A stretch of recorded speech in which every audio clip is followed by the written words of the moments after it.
اللہ۔ بسم اللہ الرحمن الرحیم۔ آج کل جائیدادوں پر جھگڑے ہوتے ہیں، تو کسی نے سوال کیا کہ ہم بیٹی کی شادی کر رہے ہیں، ہم کچھ زمین لکھوا لیں۔ ہاں، یہ اباحت میں تو یہ مسئلہ ضرور آ جاتا ہے، لیکن اللہ تعالیٰ کے قرآن کو پڑھیے، لَقَدْ كَانَ لَكُمْ فِي رَسُولِ اللَّهِ أُسْوَةٌ حَسَنَةٌ۔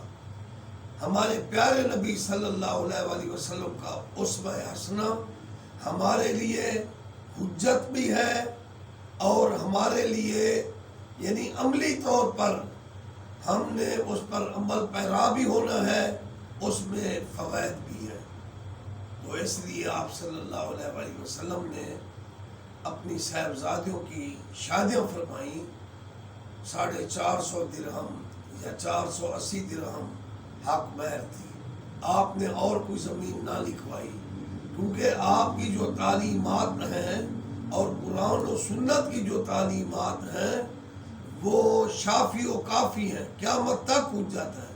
تو اس لیے جو بھی دور آ جائے، یہ زمینیں لکھوانا پھر جھگڑے بڑھ جاتے ہیں۔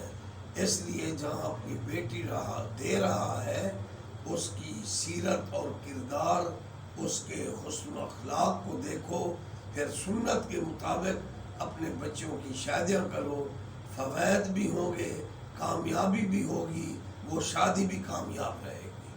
الصلاۃ والسلام علیکہ سیدی یا رسول اللہ وعلی آلہ و صحابہ یا حبیب اللہ صلی اللہ علیہ وسلم۔